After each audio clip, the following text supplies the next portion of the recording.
for the side of Castawake, there is tempo here. Like, we were getting out a DJ Tiny, a little bit of a specialty.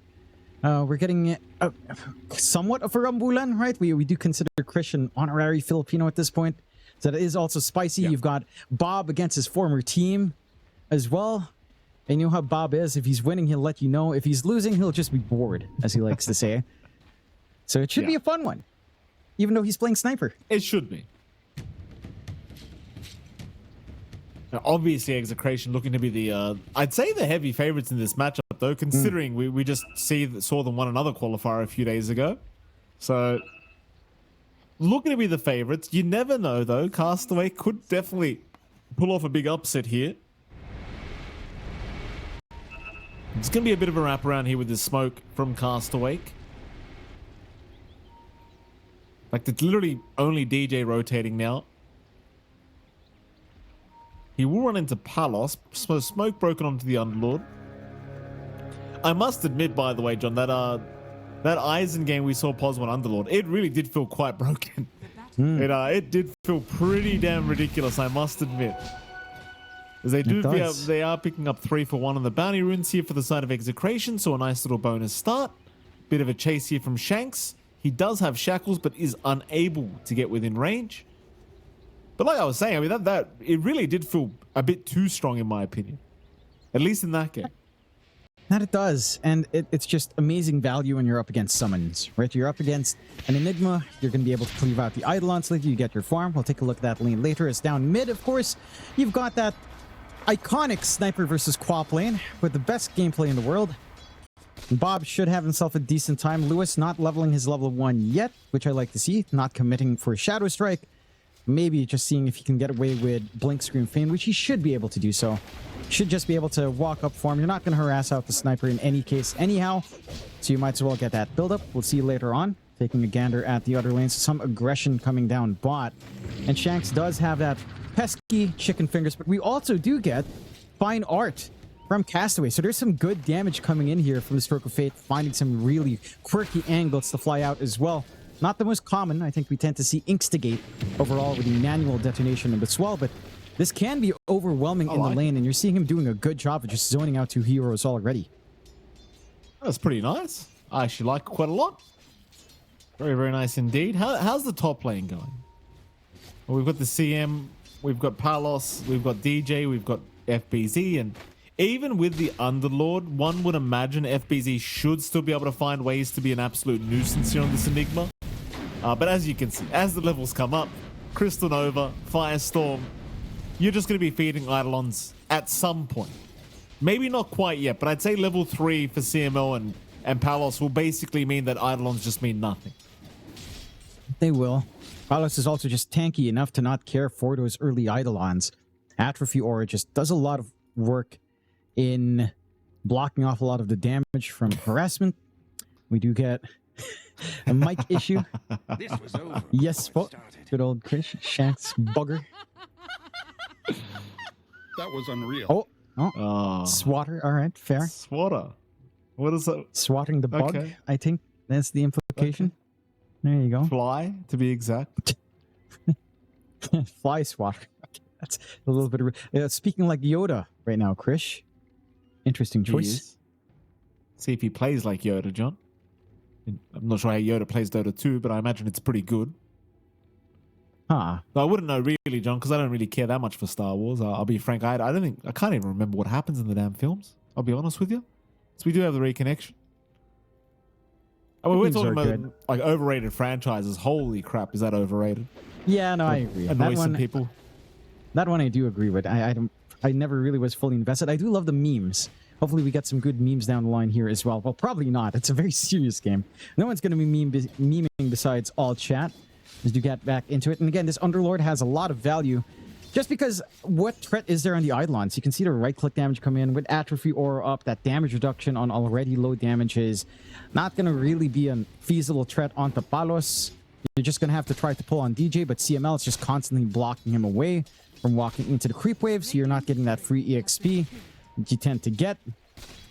And that's just going to slow down the progression for our pause for Tiny. This is one of those games where it can feel like a little bit of a tough time in just finding the EXP you want to get that build up. Even getting off the creep pull as well to stall out is quite nice here. Avalanche. Toss back onto CML. Blood Grenade did land as well. With the Malefice, they should have a kill, and they do. FBZ able to draw first blood off a very nice Avalanche toss combo from DJ, which will help salvage the lane quite a bit because it has been a slow start for them. And it does. Do you still have to respect that magical damage coming in? Your barrier doesn't do that much here with a CM and the Glacial Guard. You have to kind of wait out. Like you mentioned, level 3 is when you maybe pop off a little bit more. Palos does go just for the full farm, Atrophy or level 2. So it's just going to be able to sustain out. Mid lane, as we've been looking at just a tad bit, it has been even. Like Lewis has been able to play his game. He does go for the 2-1-1 build. So having to go for the Shadow Strike, which we've seen more often. Perhaps this is just the way teams are more comfy playing with the bondage facet. So having a little bit more of that life seal on could be one thing that makes you feel a little bit better. Bob doesn't mind. No slowdown for the sniper whatsoever. One Wraith Band up, second not too far off, into the Power Treads, into the Dragonlance timing, and you're going to be set to go. You can also just deny off runes quite nicely here for Bob. Doesn't really need to care for them all too much. Overall, laning start for the side of Execration still going smoothly, outside of maybe mid, but that is a sniper lane. You would expect Bob to get something over Lewis there. You're still trying to pressure down bot, but Hino's been doing a decent enough job of just matching the Monkey King's farm. Again, you end up with the Monkey versus Pango lane.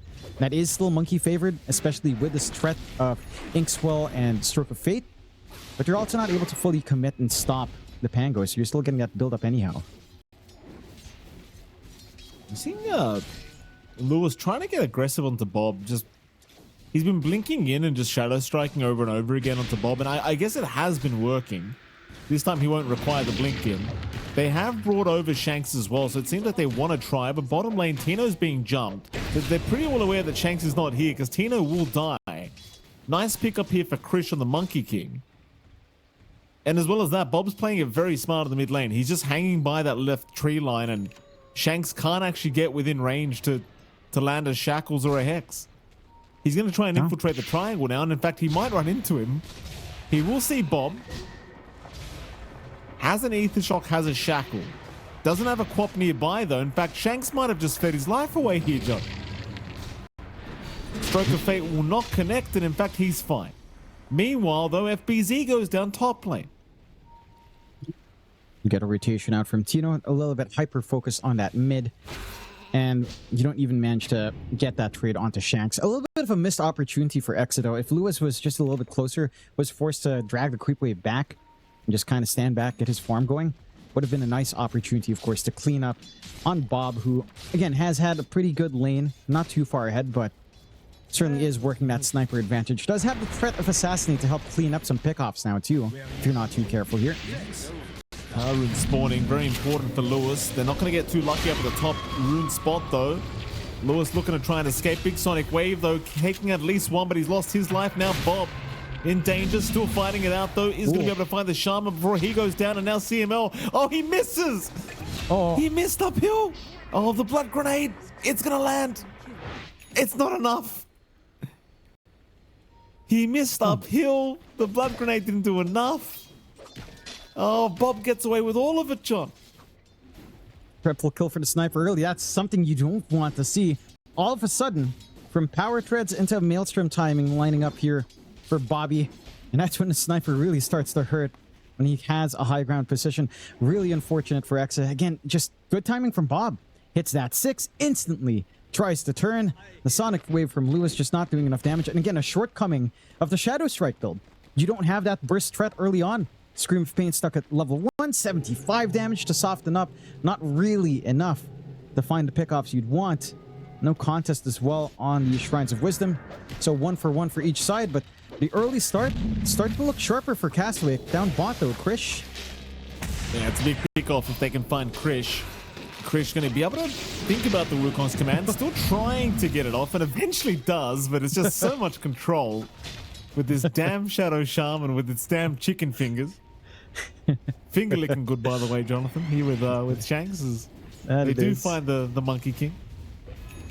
Yeah, Really nice Been pick trying off to trade away. Find many ways to slip that in, Jonathan. I just can't find a way to do it in the play-by-play. It's not very natural. It's not very natural. No. It's difficult, but maybe, you know, if they kill him in chicken forms, they get the toss on Palos. Not really able to kill such a tanky Underlord, though. They're still playing bot with all of these units committed.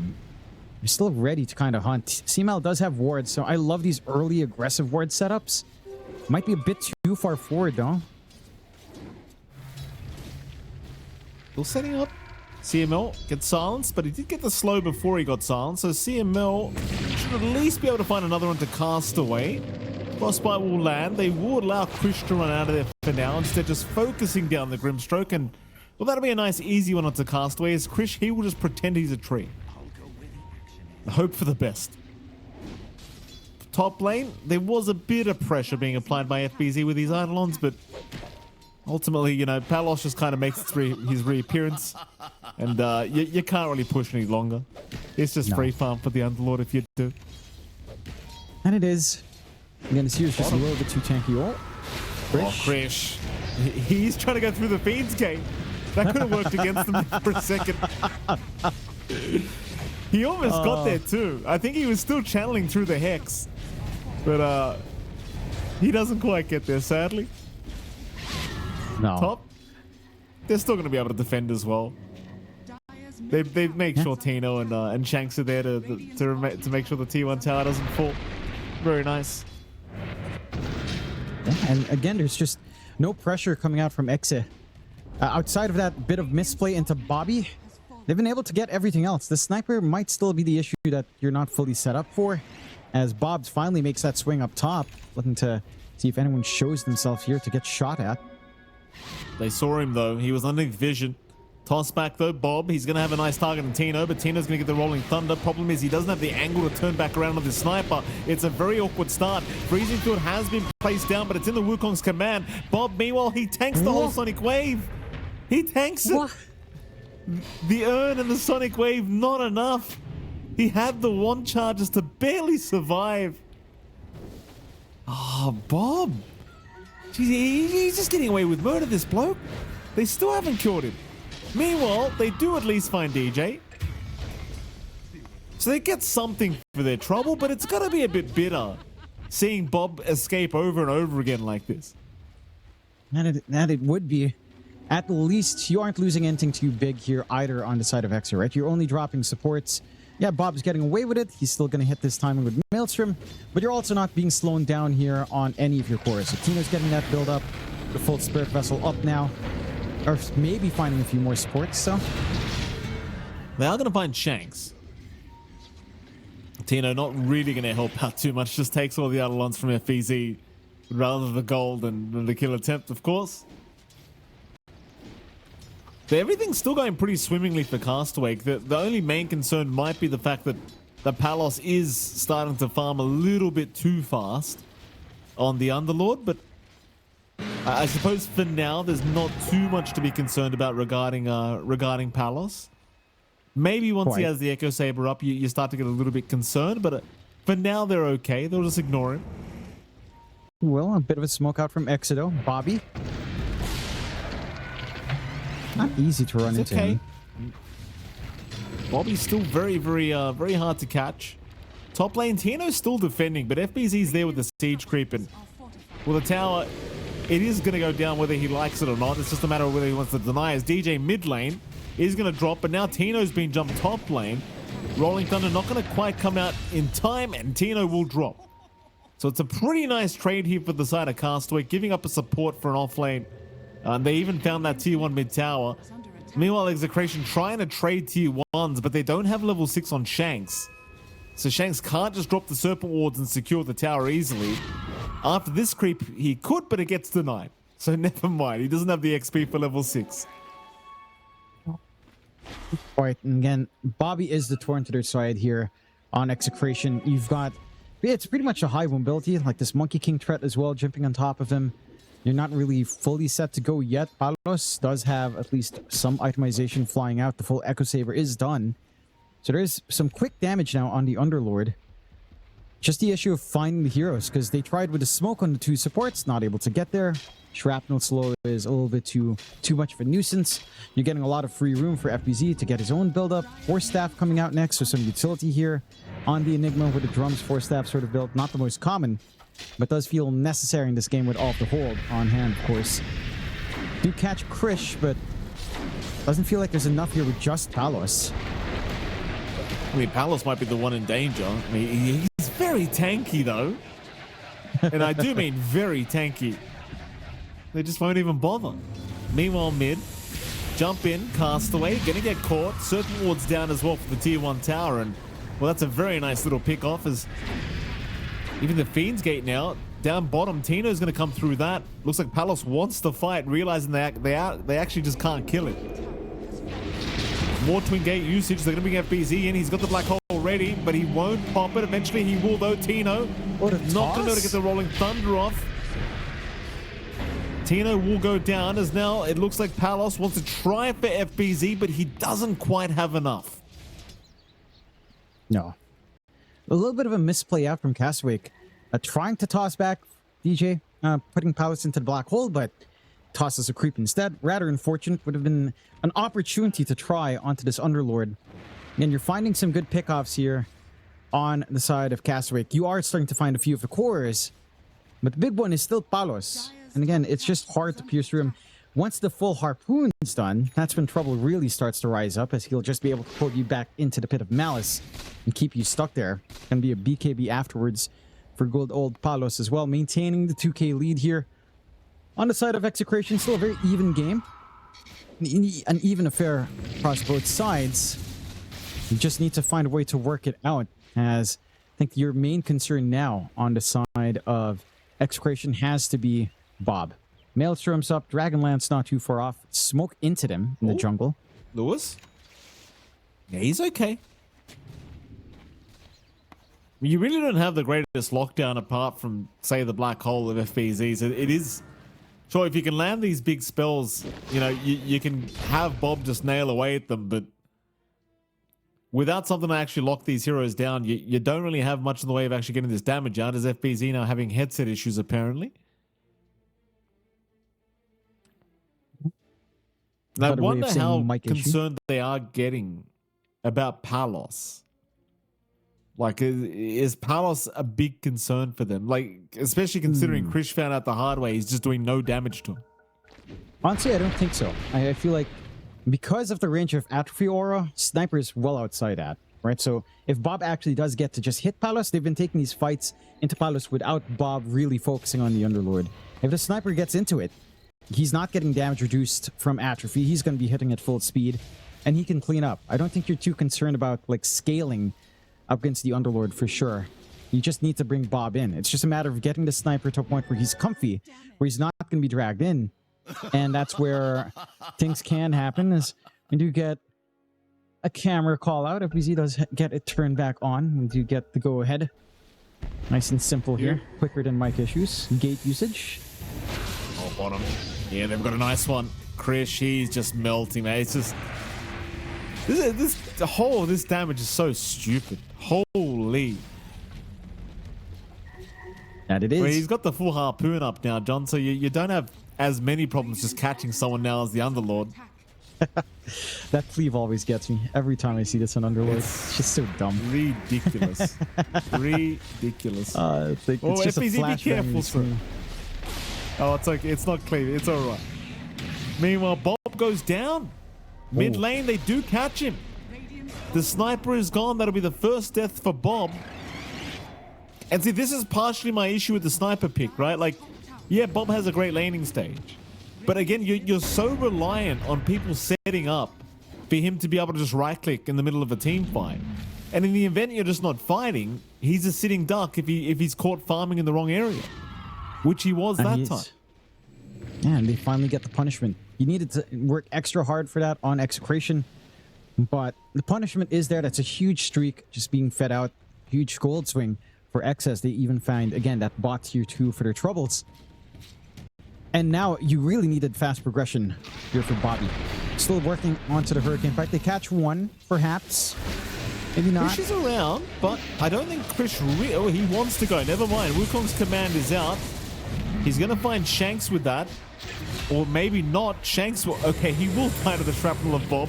Now the Soulbind is out. Onto 2. The chase is on. The double assassinate even. CML to go down. As now Tino drops. Oh, it turns out it was a very nice setup from Krish. 3 down for the price of nothing. Yeah, really setting up quite nicely there from Castaway as well. That Soulbind, the double assassinate. The damage isn't to be scoffed at this point. There's still a lot of output, of course, on Bob. You don't have anything like an early glimmer to start to block some of that magic damage as well. So it's always going to be a little bit relevant for some time here. And that compensates. Equalizes the game a bit, back down to a 3k lead for Execration. And they don't even have to commit something like the Black Hole. Just the Wukong's coming through. So you're happy enough on the side of Castawake. You're not going to be able to siege. Tier 1 mid will still stand. And it's down to if Lewis can always get that jump onto the sniper. That feels like the big part. You kind of have to try to find Bob isolated away. And he is playing a little bit unsafe, but he does have ward coverage now. They are setting up for Bob to just have an area where you can feel relatively comfortable with, unless the smoke does come true, which it will now for Exa. See if they find the angle out. Their vision is somewhat limited. They still have this sneaky bot jungle ward, but no one's really directly showing. They're running all the way up top. Could try to set up for a fight into the Tormentor, if not set up for the Tormentor itself. They're slowly approaching that mark as well. Radiant are scanning. Gonna look. Okay. Smoke on smoke now. In the side of Castawake, they're just running directly towards FBZ. Nobody around FBZ at the moment. They could just hope for a tier 1 tower push if they really want. Radiant's courier has been killed. Execration not really going to find anything either for their trouble. So the tier 1 tower push is probably what's coming down bottom. You could argue the exact same thing's about to happen top. It's a matter of which team actually wants to defend. Like, Tino just leaves the top tier 1, so they're not going to bother even trying for that, as the Eidolons down bottom are still pushing, but instead they're just going to take Roshan. I suppose this is the one way to win the trade. Just take Roshan. And it is. Doesn't take too long to drop those wards down. With the damage of Palos, having that secondary life is going to be nice. They can also set up, again, for Tormentor. They've got the advantage now into that objective, although there is still a tier 1 TP point available for the side of Castawake. But Castawake are still stuck down bot. They're not even able to really get offensive wards up still. Yeah, jump in mid lane. They've already found a nice target on the quad, but she's not dead yet. In fact, now the freezing sword has been dropped. DJ is going to go down first, and Bob. Oh, big black hole. But there's no follow-up. Bob's already down. You need the sniper. Oh, no. What was that? I saw a Wukong's for a moment, Mike, and it instantly disappeared. What? Did he not? He popped the Wukong's on Krish, and then he stepped out of the ring. I think he placed himself on the edge, tried to path in through the ramp, and just broke it. Like, there was no damage in the black hole. If you had Wukong's, if you got the Boundless Strike, that could have been the opportunity. Now, with plus 300 damage on Palos, they can just siege. One tier 2 gone, one more to go. See that replay.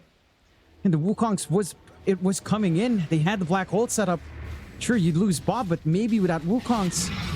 Yeah, oh no! What? Oh my god, no!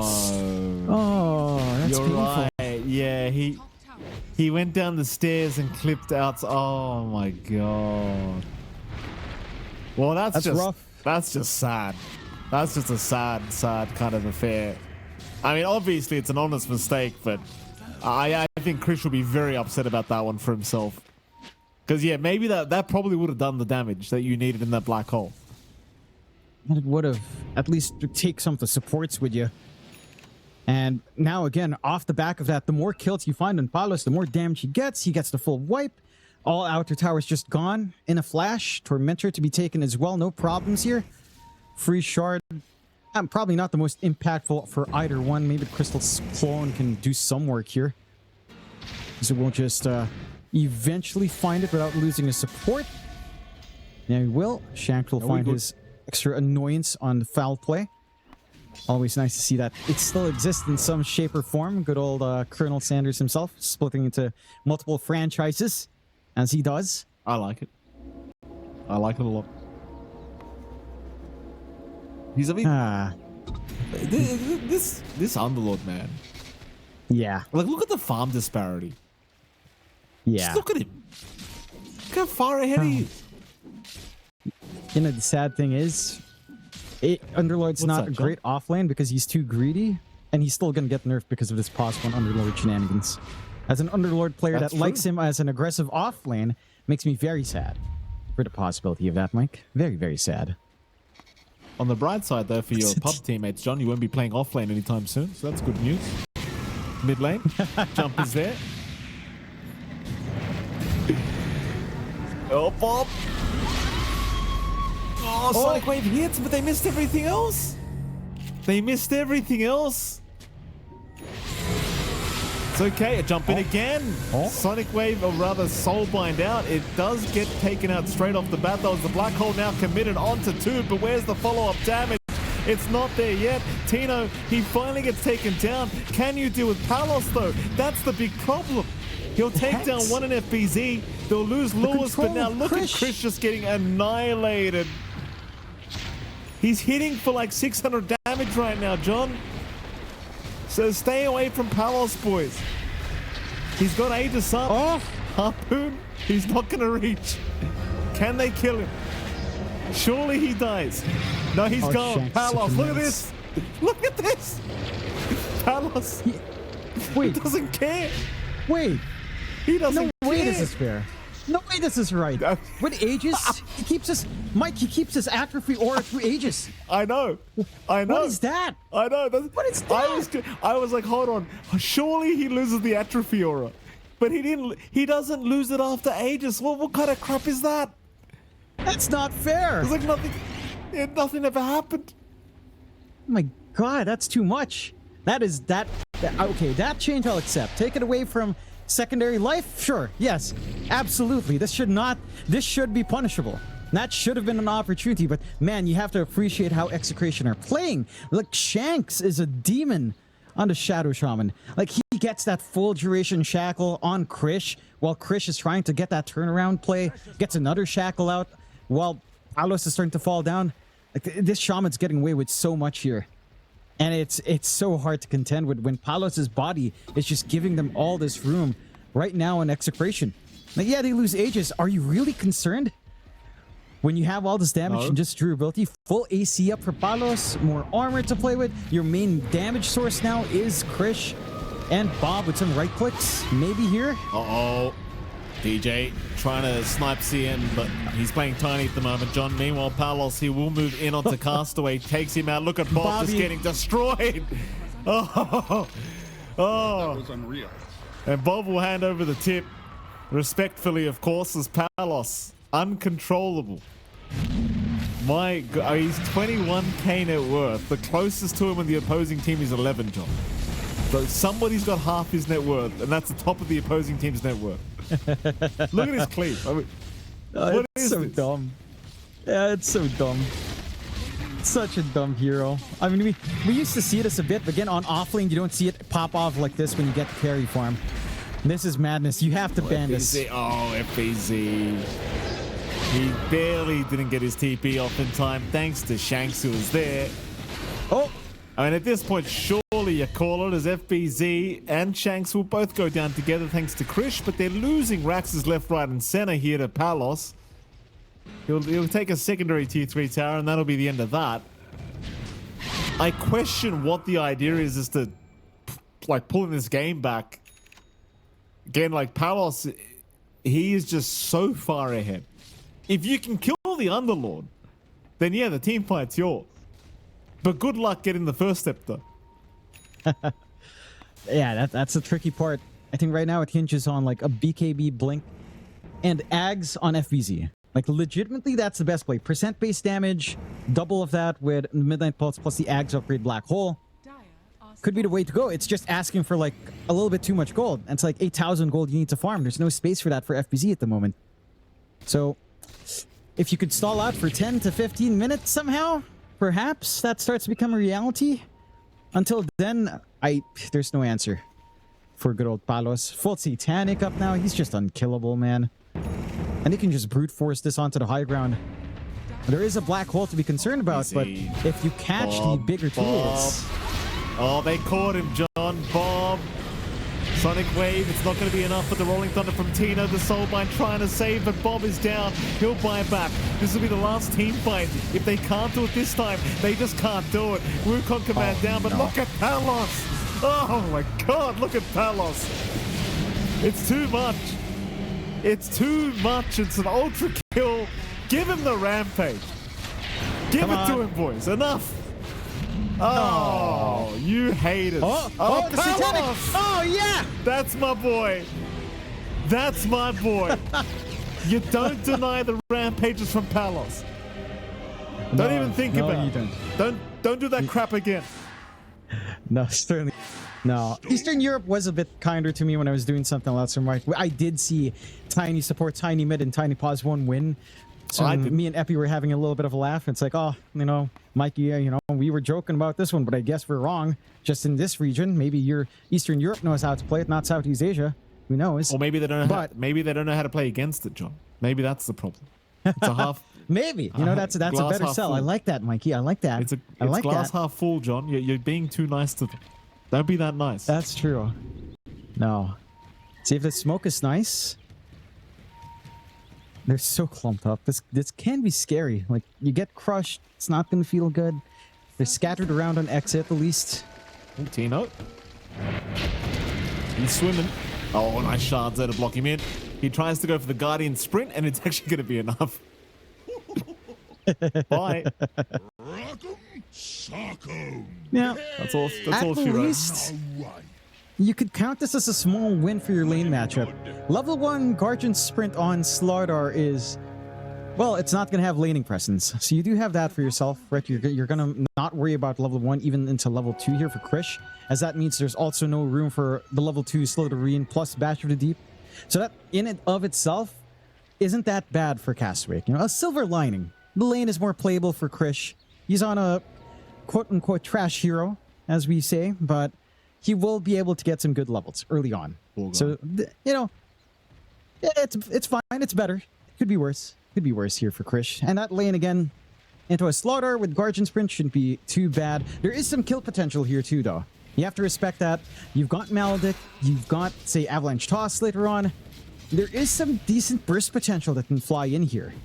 And that is something you have to respect, especially as a melee laner for Tino. He's going to have to constantly pull back, play it safe, because once you have the cast up and once you have some stun on Krish, you can actually go for the play. Shanks, they do micro to couriers away, but he will get the pull. And that's all you can really offer. Because of that level 1 Guardian Sprint, you just have to kind of soak, stand back. No blood grenade committal here from Castaway, just looking to drop low on Shanks while he's getting poked by creeps, and should be enough to at least make this slightly uncomfy as they do manage to pull the rest of the creeps into the camp, with both creeps kind of pulled into the medium camp. So quite nice there. Keen on seeing how the other lanes break out, as it's going to take a few levels for that one to be active there, Mike. Mid lane, Bob on his signature Batrider we haven't seen in quite some time up against Lewis on the Storm. And already looking pretty good for Bob. Again, you just spam away Sticky Napalm. He's hanging on to whether or not he needs Flamebreaker Firefly. Of course, Lewis can hang back, play with Static Remnant, but you're not going to hit Bob with a Remnant. It's going to be hard to hit Bob with the Overload as well, as you will cop it with the Sticky Napalm. And you have to respect that bonus damage coming in now for the Batrider nowadays. This gets really dumb by the time you hit level 7. That's when you should start to get the max out level 5 Sticky Napalm, of course. Going to be sometimes off, but Lewis. He's got to kill. Oh, Lewis. Yeah. This is Bob Batrider, John. You can't... This guy knows what he's doing. Don't forget how many games we've seen as a very nice snipe from Shanks. But don't forget just how many games we've watched of Bob Batrider. He's done this a lot, John, and this is before the Arsonist change. Oh, yeah. He was even playing it when Batrider mid was kind of dead with facets. I remember a couple of games and some qualifiers where he'd bring it out. So, again, he should know it's in and out, and it feels a lot stronger. Good way to even out, at least. You're not running over here for Bob because he dies. He's not soaking that extra EXP he could have. You do have some levels up now. Level 3 is when it becomes a little bit more playable for Tino. But like we talked about, Mikey, you walk up, Cask, Maledict, Avalanche can just rip through your HP. Level 2 Maledict is when it gets really scary for now. You can sustain through, but there's going to be a lot of regen flying out here for Tino. It's not going to be a comfy time in this laning phase for that Slaughter whatsoever. I mean, so far, laning stage for Castawake is going really well. Apart from maybe the bottom lane, it's been a little bit rougher. Although, as I say that, they make the jump in with Palos. Tag team doing a lot of damage here. And Palos is still trying to walk away. Quills are stacking up, but ultimately it's not enough. He's down. That was just as the TP came from CML to try and make a move into that mid lane. And not only does CML miss out on the kill on Bob, but he ends up kind of giving a kill away on Palos. This top lane, they'll try to move in onto this Tiny, but they don't have the damage now with the Melodic and the Coconut. It's too much. Krish will secure the life of Tino. And I do not believe Shanks can keep going like this, but he's going to try. He has another Shackles up, but it's not going to be anywhere near enough damage. So that'll be about it. A great kill here for Krish. And again, all of this kind of stems back to Tino having to go for that level in Guardian Sprint. It's giving a lot more playability for the side of Castawake than you would have expected from this matchup. And it is just impacting that off lane out for Tino. Bottom in terms of CS 11-2 right now. 11-2, yeah, right now. Lewis gets caught again. He's going to try and at least trade a support. Shackle is nice though. Oh, the Shackle. Barely saving the day as Bob's going to try and continue going. Almost taking out the Bane. In fact, he does go down. Close call. Bob really trying to play on edge, but played a bit too on edge. He kind of fell off. Fell right off the cliff. And he does. Really unfortunate as well for the side of Castawake. They're not able to use that space while all of these rotations come in. They'll try Palos, but he's pretty tanky. Well, Tino as well, though. Top lane. Tino might just die to the Melodic damage, and she shouldn't be enough. Oh, 9 HP. Oof. 9 HP as Palos does indeed die. So FBZ once again able to secure the kill here with DJ. Make a big mess. Nice bounces the call. I mean, it was a pretty ridiculous bounce at the Tino. I'm not going to lie. Sometimes Gaben smiles at you and lets it bounce between two things just like that, you know? Gives you perfection when you ask for it. 3-4, you are getting much more early presence out from Castawake. And again, in terms of managing their lanes, they are coming out ahead. Lewis has managed to pull ahead in terms of net worth in comparison to Bob from all of those rotations, but you're getting a good start here on Castawake. You're finding those openings. Palos lagging a bit behind. They got Castaway though. Now going to find Castaway. Shanks with a nice rotation. They are certainly falling behind on Palos. They'll try to help him out a little bit by freeing up this bottom lane. Just so much emphasis has been placed on Bob in the mid lane because he's been putting an absolute clinic on Lewis. In fact, Lewis still level 5. Bob now level 6, so he will have the opportunity to go for a lasso attempt if he can break the distance, and he is trying because he knows how easy the kill will be if he can get it. The lasso, that is, but it's not coming. But Lewis, still not level 6, needs to go to the jungle to hit that. It's just not safe. No. Certainly not. They drag the numbers down mid as well. A bit of a showdown for that early start. Trying to play off their strongest hero on Castawake.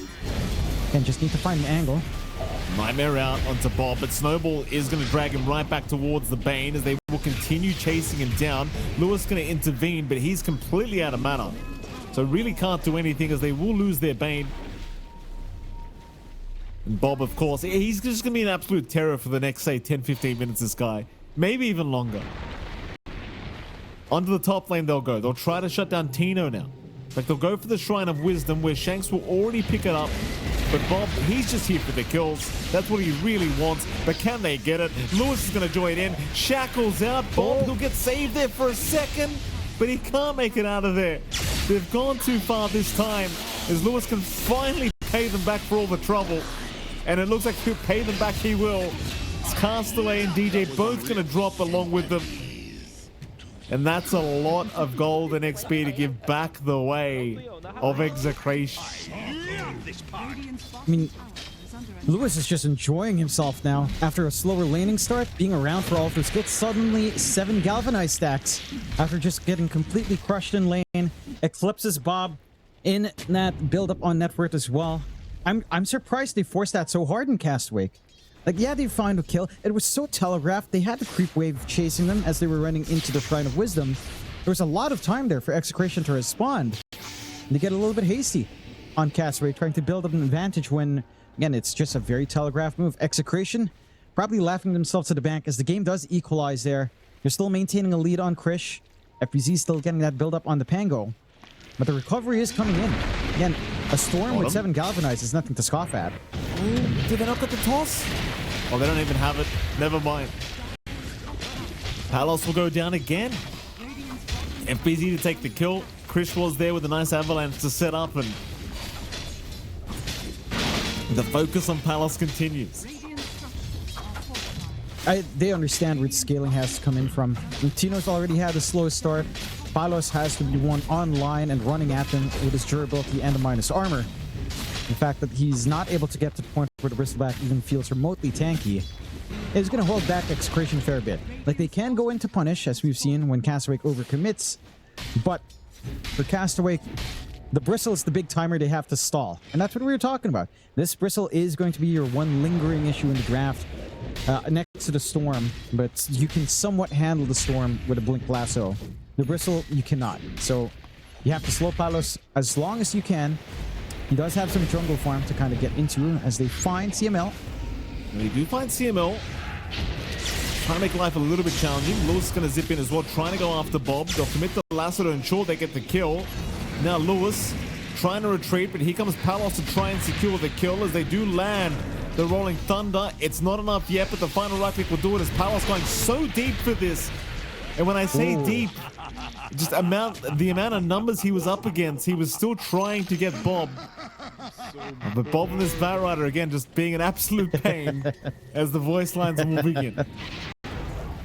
Yeah, that's Bob when he's happy. He's very happy right now in this game. Going for the Dragonlance first. Wouldn't be surprised if we see that Witchblade we've been seeing from the supports even. And then once you hit that level 5 and that sticky napalm, you get your shard. Man, things will get bad for Execration with that power spike. Again, all things considered, when you look at the net worth, this disparity isn't that big. Only a 1k lead coming out for Castawake. They haven't translated that to, say, a mid-tier 1 siege, a top-tier 1 siege. Map control is still relatively even across both sides. So you're comfy enough to play the farm game. Just mitigate your losses. Keep playing patiently on the side of Execration. Maybe just, if you're going to look for connections, just run with Lewis and your 2 supports.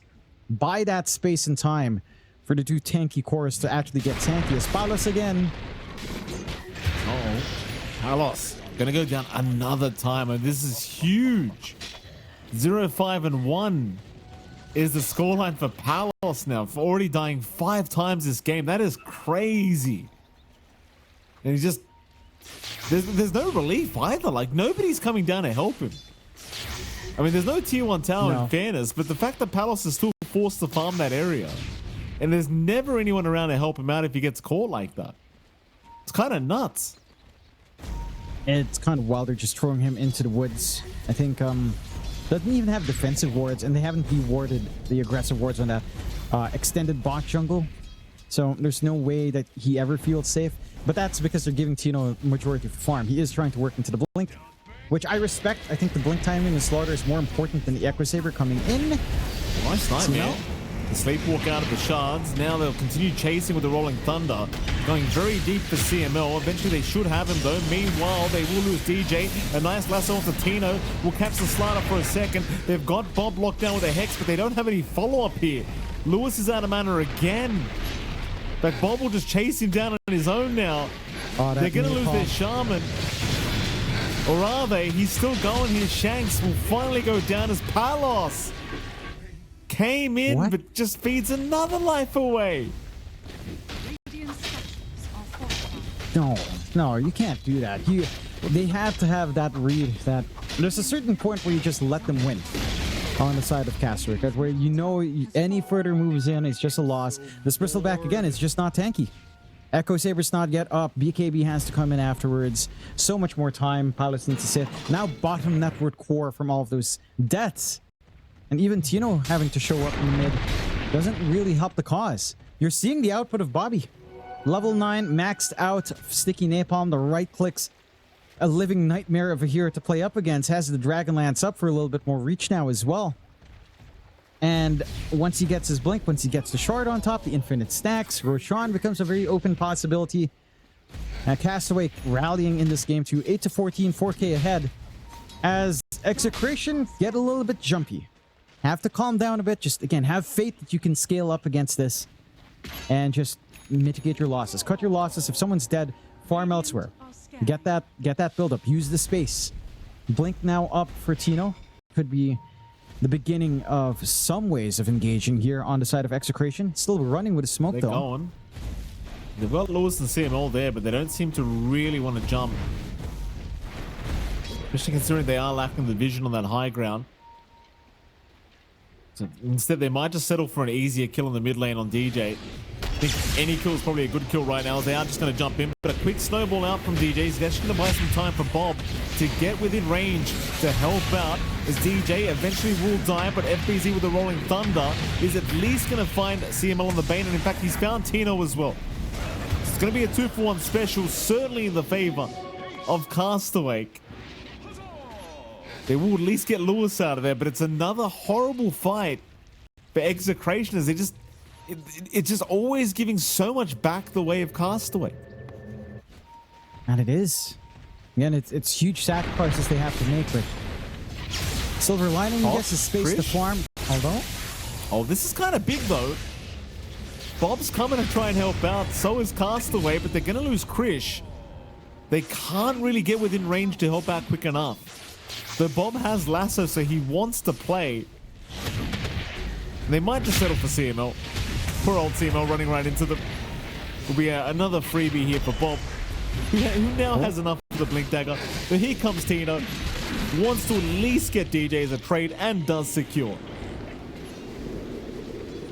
Your punishment now from Execration is pretty massive. You can't afford to lose your cores like this on the side of Castawake because of how far ahead you are at this point in the game. It's a lot of gold swinging back towards Exa. Even if they're dropping heroes in the previous fight, you're not getting that much gold back from them because they're at the disadvantage. I think one very interesting to note though, as I was watching Bob with that illusion rune Mikey, you remember the old days when Batrider mid used to go right click with Manta? I think it still works that way. I'm pretty sure I was seeing Napalm stack increase from the right clicks. So could be a consideration for Bobby. Or even if he just finds an illusion rune, that would be very funny indeed.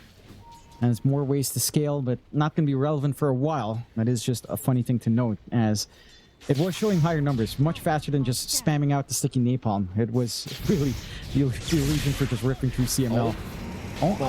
Bob, he missed out on the lasso. They're going to move in anyway with FBZ, and it looks like they should have Shanks. So the worst scenario, they were about to get Lewis caught out with a lasso, but he had quick reactions to get out of there. So Shanks instead will be the sacrificial lamb. Do they try for Roche? No, they won't. They'll head up top, maybe go for a tier 1 tower. Maybe even a... Maybe into the Twin Gates? No, they are going tier 1 tower top lane. Yeah. You don't have your shards yet on Bob, so it doesn't feel like you can go Palos? for Roshan. Palos, though, caught again. Not going to survive the amount of damage that was coming in. They're going to try and trade. They have at least found themselves Castaway. And now Bob also caught out in the back. That's massive. Lewis will be very happy with Bob's life. They'll try and keep Tino protected. Tino, though, looking pretty dead as they're just out of mana on Lewis. I don't know if that was worth for Execration, though. But Bob's a big kill to give away. And in fact, I believe they got the better of the gold exchange. That they would. Again, you're so far ahead here on Castawake. Dropping your cores like that, it's always worthwhile for Exa, as long as it's not a full team wipe in exchange for that, right? So they do end up with more. You're getting more galvanized out from Lewis. Your Storm is starting to find some angles back into the game. And the next thing that Exa is just waiting for anyhow are just BKBs. Right, so you're punishing the side of Castawake for being hyper aggressive. They They need to get that build up that they'd want. Bob is going back for the Manta. So exciting times once that's up. Of course, we'll really want his shard. I'd say Tormentor is actually a pretty big objective both sides need to kind of set up on. Maybe you start to get some vision down here from Castawake. Blink for DJ should allow some saves though. And that's going to be a big one. Because right now, how Exe has to get control is from grip and shackles. Both of them are channeled. Both of them Tusk can save with a snowball. Oh, is it forward, Bob? He actually got stunned. Tino with the 3-man stun. The snowball, they're going to make life very challenging. In fact, Lewis, he zipped right back in. He copped the Melodix. I think he might just be dead to that. And he is. Walrus Punch going to connect. Lewis going to die. Shanks also down. The issue is these fights, like they're trying to take them, but they're practically blind. While they're doing it, and now a lasso to come out. The vision game being very strong so far as Tino going to jump in, trying to save the scenario. But he can't do too much, because he might get Castaway for his trouble, or maybe not even that, as Castaway will just channel the death, will take him out. And suddenly Roshan's looking pretty tasty. The Palos is looking even tastier. And now you've got the shards up. But no, you don't even have the shards up yet. No. Not yet. Doesn't matter. He's not even having to hit max stacks anyway. Would be useful for the Roche. But they'll still find us quick enough. The damage is there. Castawake. Third wrap is just fully online. Again, for Execration, I get that there's pressure to come back into the game. But there's no pressure to make those plays yet. Because you just don't have the BKBs you've been queuing up for some time. There was no major power spike there. There was just maybe a numbers advantage that doesn't account for much. Respawns are fairly quick. And Castawake punish. Bob now with a secondary life. Gonna be smiling his way to the bank. Maybe a Tormentor take can come out as well as lines are drawn towards that top. They can take themselves a free Torment 20 minutes now as well. And for Exe, it has to be a game of patience. They shouldn't be under so much pressure. They should understand they do have a strat. They have some synergy. You will have to just contend with all of this farm. But you just need your own power spikes. You need those BKBs. This is not playable when you're all getting avalanched up, when you're getting the cast just bouncing around the middle when you're clumped up so hard. You have to show some respect. And you just need to wait. Castawake don't need to wait though. Again, Tormentor is up. They've got the full Ags on FBZ now. Already flown out. Shadowblade up now as well for Krish. And that should be a nice Tormentor for themselves as there's a little bit, some poking and prodding. A bit of a free siege coming out with just the Shadow Shaman wards. We'll get that done at the very least here. Some compensation out for Exe, but not really too much. Oh, bottom. Lewis gonna find, or rather has been found by DJ and Krish, so they are going to try and move in and find DJ. Castaway, though, is around along with a Fiend's Grip on Krish now, locking down the Tiny. Krish going to turn around, but he's out of mana. FBZ going to move in with a Rolling Thunder. Palos in the middle of nowhere again, going to find Castaway. Palos actually walks out with a double kill that time, but it's still just very rough for Palos. Just nothing happening on his end of things. Not quite. I'd say those kills are still fine to find as long as you don't start to lose your high ground. Like you can afford to take these sacrificial fights while your tier 2 is up. And you should. Just because again, you are far behind at 21 minutes in, you're still getting the tail end. You're buying out right before you die. So now just one BKB part away for Palos, just a recipe now. And again, it's just getting to that point where you have some way of standing and fighting. That's all you're looking for right now on Execration. For the side of Castawake, they're playing it so good. Like they've been very on point with their working of the map. Their itemization has been super smart as well. Again, they're getting a lot of impact out from Bob. Manta style, not too far off. Already has the goal to kind of dip into one of the components at this point. There's about 1,300 gold away, I believe now, for the entire thing for Bob. And they can start to play aggressive again. Just need to punish when X's step out like this. Well, they found CML. Chris is going to spot him out very quickly. They won't quite be able to go after Palos, but they won't mind too much. Top lane, FBZ going to run right in the Shaman of Shanks with the Rolling Thunder. There's no kind of reprisal here. Nothing they can do to stop it. FBZ with another. Radiant's top tower is under attack. It's just zero gameplay for Nope. Execration. You just have to wait. This is not going to be an easy waiting game now, though. With the shard up and Bobby, the tower. Radiant's top tower has It fallen. doesn't last long, Mike. It really doesn't. This is such a ridiculous facet in Hero. It's so funny. It's not funny for Exa, but you know they left this in the draft. And Bob's They showing did. why you should ban Batrider. Look at this. I have a funny feeling they'll probably ban it next game, John. The glyph probably helps, Bob. Let's be frank. Just get those sticky napalm stacks up, Bob. Let's not delay any further. How is that? How is this fair? How is that fair? Radiant's middle tower Yep. has fallen. What Bob is just that? taking the tier 2s on his own. It's not fair, John. I think that is the point. It's not very fair, John. Just Batrider things. Oh.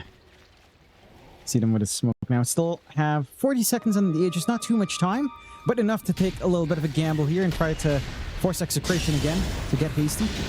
Oh, Lasso's out though. They caught Tino already. Lewis, he's going to zip in, trying to go after Castaway, but he can't even do that. Tino's already gone. CML is down to boot. Lewis still trying. There's your Serpent Ward drop, but it means nothing. Still Palos, he's starting to stack up that nasal good, but he's out of teammates. They'll get the Aegis. Buybacks incoming as well. Execration, they might keep this going, or maybe not even. Looks like they'll accept the team fight the way it goes. It's a lot of buybacks committed if they do intend on stopping those, so they are going to keep going. They got Fiend's Grip if they can catch Krish. He's underneath vision. Oh. They'll get him with the Hex out. This could be a nice turning point if they can get away with it. FBZ is there along with Bob, but they aren't going to try and jump in after Krish. Krish will go down. Bob, though, is thinking about being a hero. Still thinking about it here, Bobby. He's got the lasso up on the Batrider, but no, he decides better of it. He's not going to try. Play it safe. Again, you've bled out quite a fair bit of gold. That's 1,000 gold from that one pick off now for Execration to enjoy for themselves.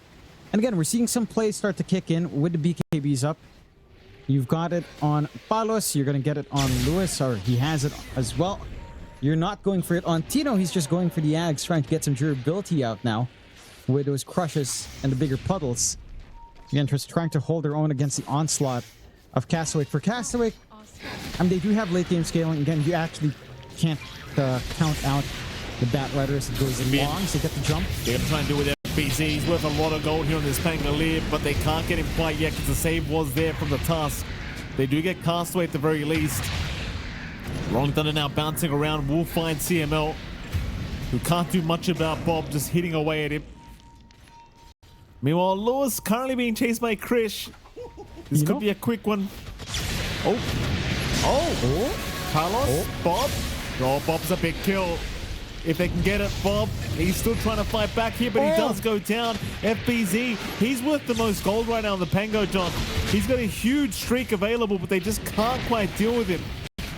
There's now Lewis trapped in the shards, has a bit of mana, but doesn't even bother.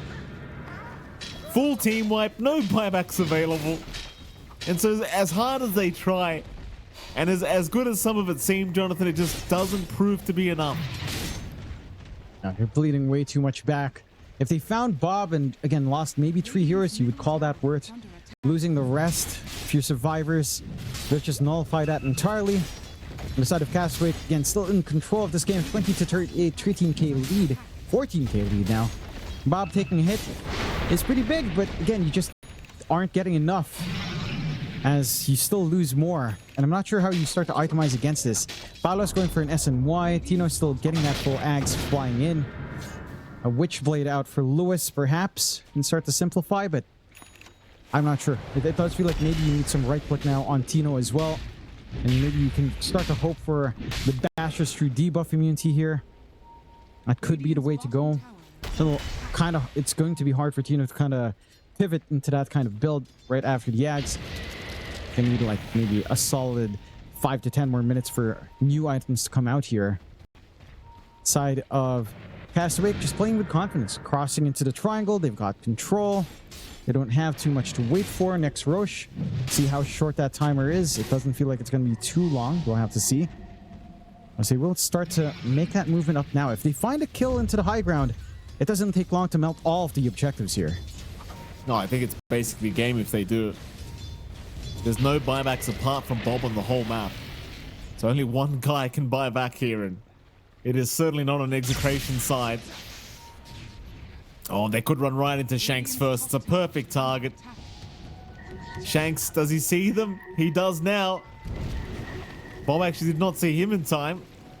DJ, though, running like an absolute menace, trying to catch up here, and he is eventually going to land a very nice shot. Meanwhile, though, the Storm Lewis zips away. He's caught by FBZ, though, on the back. They'll deal with Shanks first. Meanwhile, Lewis with a zip TP away is going to make it. So they only end up losing one, really, which is a pretty good thing, all things being said and done for Execration. They won't get high grounded too easily. And so the game continues, John. They're still in it. But boy, oh boy, is it tough. And it is. You have to give some props to Shanks. He manages to get a very long lasso out onto Bob while that chase down was happening, and that gave him enough time on Lewis to back off. A little bit surprised the win probability is only sitting at 42% here. 58% in advantage of Castawake. You'd expect it to be a little bit more, but maybe they believe in the scaling. I don't know. Maybe it hasn't run into enough Batrider games, because I feel like this just doesn't stop. This doesn't stop being a menace at all. He's ignoring Pilot. Look at the objective. Yeah, it's so stupid how much damage this Batrider can deal. Zip in though, Bob. Oh, Bob. Maybe getting a little bit too excited. Maybe remembering his old teammates here, John. Maybe he felt bad. Shouldn't feel bad, Bobby. Didn't give freebies away like that, as you need that game tree. There you go. So board voice line coming in. Roshan, though, is available, and that might have been the wrong time to die, because they'll get a safety net now on Exit, a secondary life to play with. They've got the minus armor to play with as well. Bobby, that cost them. I mean, now high ground is a lot harder to conceive of. Secondary life for Paulos, the best hero, we're likely one of the best heroes to get Aegis, as he can maximize the HP and mana. Going for the harpoon now on that bristle as well to start to catch more heroes out. So there's recovery here, Mikey. Ooh. Oh. Quick one. Shanks saves the day again. Oh. He certainly does. He'll die for his... Oh, no, he won't. No! No, he won't. Love this part. He's all right. Oh. Coconut falls. What a... that's some throwing strength out on Witch Doctor, isn't it? All the way across the map. He throws hard. He throws hard, this bloke, Jonathan. Look at that. I mean, 12k net with advantage.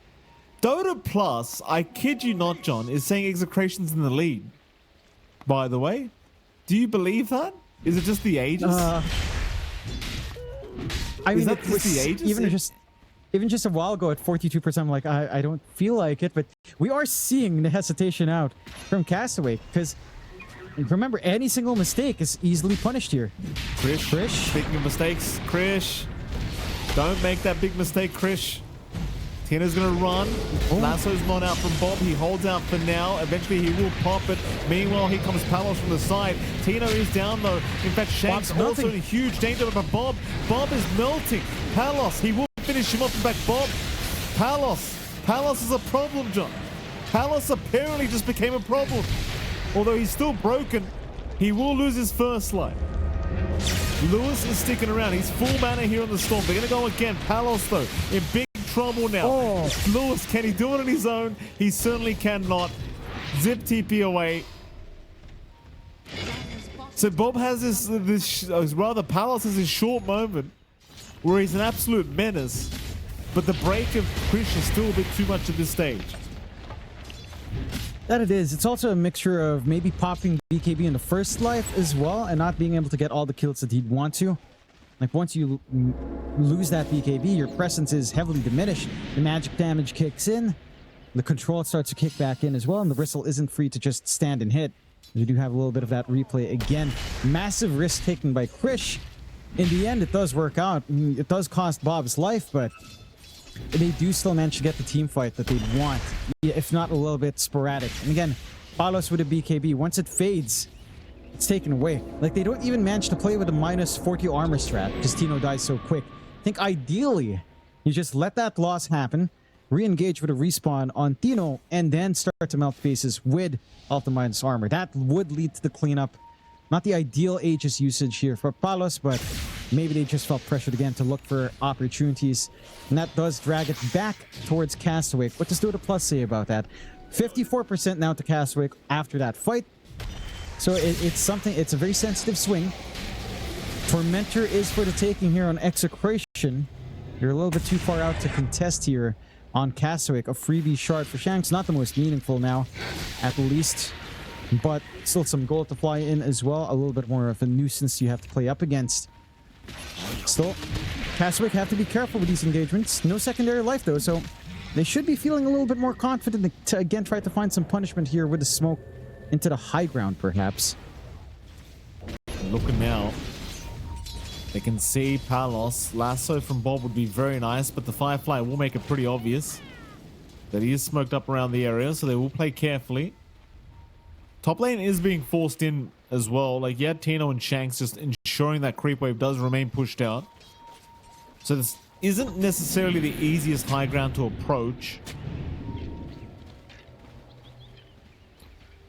If you are the side of Castawake, you really would much rather just wait for Roshan as well if you can. Thing is, it's going to be a while till that Roshan is up, and naturally you are allowing more and more space for Palos and Lewis to get to a stage where they can really start to contest you. I think can. Satanic timing for Palos would give him a lot of leeway once the BKB fades out, if he can just get a couple of right clicks. That is a supreme amount of damage that we've seen before. And again, that was without the Corrosive Haze combination out from Tino. So still more room to grow, and I believe that's why Dota Plus is actually giving us a 50-50 game. Surprisingly, at 23-43. You gotta love those odds if you're Execration, you know? Yeah. I'm sure they do. Oh. Lasso, very nice, caught Shanks. No way to save him either, unless he can save himself, and he cannot. But he has buybacks. Now the feed through catches out Bob. It's going to get cancelled by FBZ, and CML is also down. He has buyback if he wants it. There's the committal. Lewis jumping in onto the Witch Doctor, but he's got to be careful. He's out of mana. They'll retreat. Now Palos. Palos is right in. And they go again with Tino, but Palos surely can't tank all this damage on his own, and the answer is he can't. It's a 1-for-1, and but Palos, he traded his life away for a Witch Doctor. Yeah, not good at all. It's a 3-for-1 in the end. They committed the buybacks here on the side of Execration. Palos again just diving forward. Same with Lewis. They were both coming in as they lost their supports. It didn't feel like a clear opening really presented itself this time around. It's not like Bob was overextending yet. And this high ground goes really damn quick. 50 seconds without Palos. That's your damage gone. BKBs have faded away, but yours have as well here on the side of Exe. I don't see a clean angle for them to solve. Jump in. Two-man stun. Snowball though from DJ. Gonna save Bob. It's really hard to get the damage out. Chris, he is taking a fair bit from Lewis, but they just don't have enough. They'll try onto FBZ, but FBZ also going to be perfectly fine as now they're looking at dive T4 towers. They've got, I believe, a Shaman who'll try to help himself, and in fact, he does barely make it, but they can't protect the mid-racks. And I'm not sure if they can protect the top racks either here, John. It's going to go real damn quick after this clip is forced, and it's a 3v5. It's looking a little bit too challenging at this point for Lewis to do it on his own. Is at least maybe enough time before Megas. Again, Palos respawns in a few seconds. That's going to be enough to force the way of Castawake back. And that will give them at least one safety net on Exe, but there's such a severe damage issue. If they're all clumped up like that, I'm not sure how you're supposed to take these fights on Exe. It's almost as if for Execration, the ideal team fight for them is Castawake overcommits first and then you follow through. It feels like you need to bait them. The issue is when you do bait them out, you are going to lose a hero. It's either going to be Tino dead ASAP, Lewis dead ASAP, or Palos in a position where he can't really fight back with mana burned out and BKB pop. Oh, Speaking of Palos. Yeah, speaking of, There he goes, Johnny. I mean, they're going to try to protect him, but the Melodic is going to do a lot of damage. Lewis trying to do some work in the back. Actually has Bob. Bob is down, but so is Palos. He has buyback this time. He might want to commit it here because this could be the last team fight they've got. Lewis is out of mana. In goes the chasing Tina, trying to finish off Castawake. They will get him. Meanwhile, Krishna doing so much damage. Palos, what? Get the hell out of there. Get the hell out of there, Palos. My God. Oh my God. Radiant's bottom This Tiny at this That would've point, been- John. It's too much damage. Yeah, that could have been the quickest dieback we've seen ever, Mikey, if Palos did get picked off there. They do find punishment, but it does cost a big resource in Palos' buyback. So Castawake should still be feeling pretty happy. They can just take control for Roshan next. And now with all that damage on Krish, with that full Daedalus in the break, I don't know how he stopped it. This is Tiny at its peak. It takes a long time for Tiny to get here, but he does get the game out for it, and you can handle everything else. You can handle Bob at this point, but FBZ is just really too damn tanky with a roll. Full AC plus Lotus Orb, so much plus armor on the Pangolier that the minus armor strat is actually not enough. Like You know- oh, But the thing is, the minus armor just never took off. Like, they just haven't had a chance to actually abuse it since the game started, really. Just a bad laning stage, and after that, it really just never recovered for Execration. So far, at least, as Lewis really can't afford to die. He's just way too important to this team at this point. He's about 100 gold short of buyback, though, so he might want that first. Oh, Lasso's there, though. Bob going to catch him. The Nightmare only going to save a little bit as they have taken him down. Lewis has buyback available, but it's not going to matter too much if his team just dies in front of him. He's not buyback either. I think they're just going to call it. yeah, this feels some pop. No, buyback? No, maybe? they will buy back. Bob? Snowball, though, from DJ, and a three-man avalanche. Going to make it very hard to finish anyone. Bob eventually, surely dies, but the heals keep coming. He finally goes down, but it's costing you everybody in your team. Palos still running, not for long though. He will die. It's a crit on the tree throw, 1.6k. And then we have it, Jonathan, another game 3 coming up. I don't want to say Palos is going to do a bad job, but you know, considering he couldn't perform the Bristleback, I'm not sure about this, right? I just don't like Pos 1 Muerta. I'm not saying it's bad. I just don't understand. And in fact, I dare say most of the times we watch it, it ends up performing quite badly. That it used to. I think that we were seeing teams go back to what? Ofrenda, Pos 1 Muerta, and that was just... I mean, I tried to sell the Ofrenda, but let's face it, that was a real meme facet. Probably one of the memeiest of them all, right there with Seed Money and Black Grimoire, except those actually have a use. Unfortunately, they're not getting changed. But yeah, I can see your points. And again, for Muerta, the biggest issue for her is that her tempo is just really awkward. Because Maelstrom alone isn't really a power spike. Maelstrom Dragonlance. But like level 2 ultimate somewhat is with the bonus damage. And then that usually aligns with your steady build-up into Mjolnir, which becomes nice. Then it fades out a little bit. And then the Daedalus makes you relevant. Like it's very awkward with how her power surges. I think it's much more straightforward for, say, Krish on Morphling, trying to get that good game for himself. If things get going, it's really easy to understand. We'll have to see. Contest here. FBZ, DJ, they kind of went pretty deep for this. They do have Castawake coming in, though, with an Astral Spirit bonus damage. It's quite a lot. They do take down DJ, though. First blood drawn for Shanks. CML going to be fine to escape, and everybody else makes it out. So already first blood being drawn here for the Shadow Shaman. Yep. Gonna be a nice feeling for Shanks. Is gonna have to walk home to reset. So again, you're leaving Tino alone at level 1. The Axe doesn't tend to enjoy this point of the game. We'll get the Battle Hunger off, but I'm sure Krish can just last hit to get that off, and he actually doesn't. Good denies coming out there for Tino. Still taking a gander down bot, of course. We do have a lot of poke potential. This is a pretty interesting lane in that once you get Ensnare, lining up for the dead shot is a very natural combination. Plus, once you have it, again, having the reel in as well can be quite disruptive. So there's a lot of ways of just poking out down bot. Top lane, though, they are starting to get poked out really badly with all that magic damage coming in here. Of course, that is going to be FBZ on the Pango once again, along with DJ. Against the Naga Siren of CML and Palos on that Pos 1 Muerta. You never know how to feel about this Muerta as a carry. Even the Pierce the Veil, right? It's like, it always felt like once Pierce the Veil is done, you just don't do anything. Is what it always felt like to me. Obviously, it's not quite the case anymore, Jonathan. You know, I'm sure they can do things without the Pierce the Veil, but you get my point. I do get you. Let's see if they can work that lane advantage again. The reel-in dead shot is pretty sick, though. It's a lot of damage, but the follow-through control isn't quite there if the silence doesn't land, and FBZ should be feeling secure with a barrier. Still, in the top lane has been a lot of poking out. There's always a little bit of a threat. I'm curious to see what Tito does. I think you're just going to go for counter helix, but whether or not you get the value point in call, it's kind of the interesting aspect here, because you do have that like shackle set up into a follow-up call on the creep wave. Some good poke damage here. Pop. It's very, very nice poke damage at top lane. They don't have enough, though.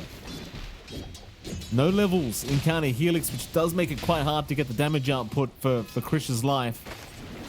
And unfortunately, they didn't have Aether Shock either. Still doing a decent job, though, of slowing Krish down and making him feel very uncomfortable at this top lane. And if you can get a few level, like an XP advantage as an axe against any carry, chances are you're going to find a kill. Especially if you can hit that level 3 mark for Tino before, say, the level 3 of Krish. Yeah. Some good openings can definitely be found. And again, you have some decent hold with the free harassment with Chicken Fingers. See if that lane evolves down mid. Bob has been taking control of this lane up against Lewis. A few more denies out from Lewis. Again, for Bob, it's not as high pressure because you don't have... Oh, he does go for double impact and then a little bit disappointed, but he does have that pressure. Never mind what I was saying. He can actually harass out Lewis a little bit more with the extra physical output, especially once he hits something like the Blightstone timing just to poke onto Lewis. Not going to see that yet. Rune control is really important for both sides. Doesn't look like anything's going to be happening into the 4-minute water rune, though, as the side lanes are very tied up. Laning start for Execration's already looking a little bit sharper. Palos hanging up there up top of the CS board along with Tino. So this Muerta is finding itself a strong start in lane. It's really not too much harassment you can expect from DJ, and it's like we were talking about with Rubik. The reason we don't see it too often, laning presence has been severely diminished. The hero just doesn't do enough in the laning phase to feel good, as most heroes popular now are just very strong laners. Rubik is not one of those.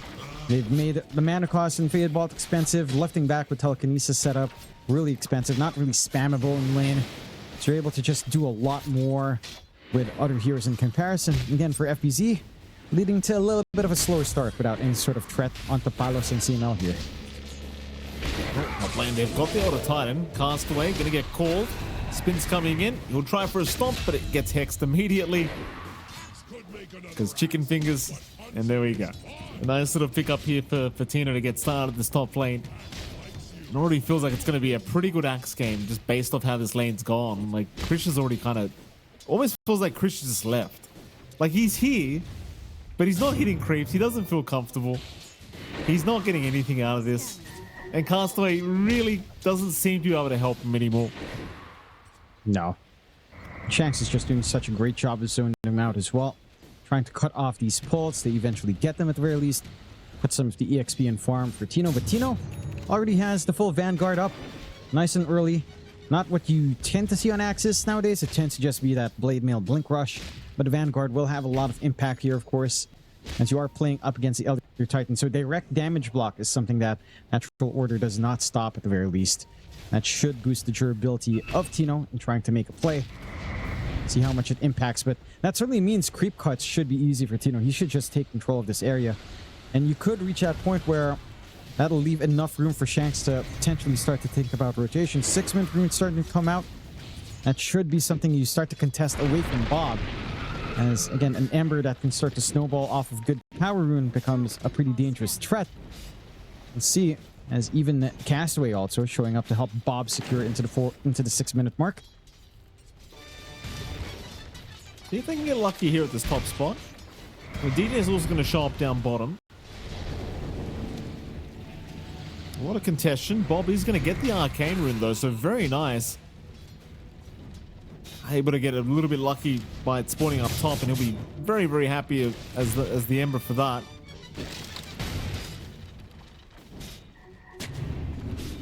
Geez, Tino's really pulling ahead now on the Axe. Like, he's 35 and 19 in CS. Already has 19 denies as mid lane.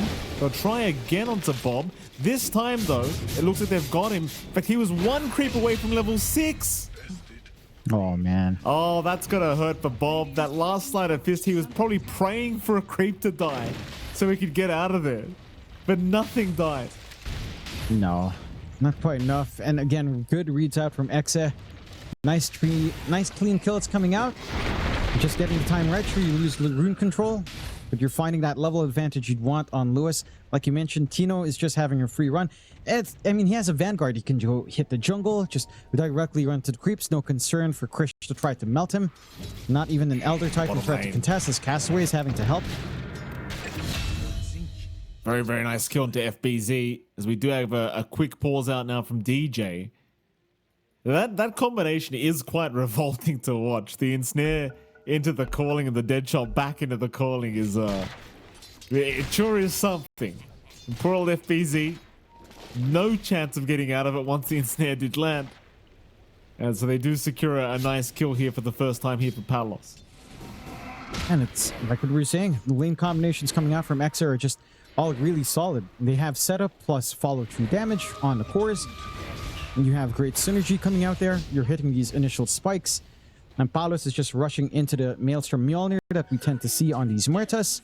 FVZ is getting EXP up, you know, level 6. Still a ways off. Still a good 590 or so EXP away. Or just straight 600 actually EXP away. So a little bit more for wait till the roll is a threat. And that's just going to slow down tempo. Bob is 6, but who do you really connect with? You don't really have the threat of Stolen Spell yet. Maybe playing Poke again. Good deny out from CML with a micro, though. Let's just wipe away the invis, and just Bob has nothing to play with. You know, so you're stuck mid farming. You're very happy with static lanes here in Exit because you've got a Mortar and Axe just farming up a storm. Massive stacks for Tino now to spin and win on. Not the healthiest, though. Careful, Tina. We've been there, you know, getting taken out by the stack. I've been there before, John, as an axe spammer myself. Not very fun. He'll be okay, though. Although Castaway's having a gander. It's a bit of an awkward time for Castaway to show up here, but looks like he'll be okay, as Lewis is going to intervene, toss him up, and that's going to be a freebie by the looks of it for Lewis, unless Bob can save the day. Castaway will die to Shanks. Shanks actually getting dropped into the wards. DJ with the block in, I suppose, but it's making it harder. Don't get it. I think DJ didn't quite realize how much more challenging the kill would get if he trapped him in the wards. I mean, he was saving his own skin, I suppose. Bob does find it eventually, I guess. That's all that matters in the end. A little bit of a reset back in the fountain. I just don't see opportunities coming out easily. Your damage, it is somewhat there with Castaway now having the level in natural order and that deconstruction on hand. So you can melt through as long as you stand right next to them with the aura. The stacks were cleared out, and Tino is actually really close to that blink now. So the timings are starting to line up for Exit to use this early start. Again, it's 5-1, a 3K lead, sub 10 minutes in. Very happy on the side of Exit. For the side of Castawake, it's going to have to be some farming just for a tad bit here. Quick rotation down bottom. Chris joining in just in case FBZ was in trouble again. Well, he certainly looked like he was. Chase on. But nothing really going to amount. Chris going to see Shanks here by the Twin Gate. Shanks going to be a bit of a nuisance here, just not let him travel. But eventually does need to, as FBZ and DJ going to make sure he does get away. Interception from CML. Does lock him down. The calling is there as well. They've got the Hex out to boot. They still have a dead shot, though he hasn't committed it quite yet, as Castaway lands the Echo Stomp, Rolling Thunder's still going to go through the song. Meanwhile, Bob just remnants right into the song. In fact, right into the Serpent Wards of Shanks, but he'll remnant out. Shackles will lock him down, but do they actually have enough for Bob? It looks like they might, and they do. Man. With the Avalanche toss, they've got plenty here from Lewis. They'll look for a little bit more now. FBZ still trying to fight. Here comes Krish once again through the twin gate. Lewis should be going down and eventually will fall. So they will at least be able to trade in the end, 1-for-1. Or even Palos not even allowing the Serpent Wards to be taken here by Krish. Just denying everything away that he possibly can. Yeah. Meanwhile, want John, to give again. Oh, yeah. Tino's farmed a full blinker. It's just a matter of the courier bringing it out. So now the game becomes infinitely harder if you're Castaway, because this Axe, he's been left alone for too long. And he has. And this is when it starts to get crazy. He just needs to look for some creeps to call along with Castaway. And he can just go for these solo dunks. You have no mana here, Castaway. Not sure what he's intending to do. It's just stalling it out. Well, he's dead, John. He was intending nothing but die. Tino gets his first dunk.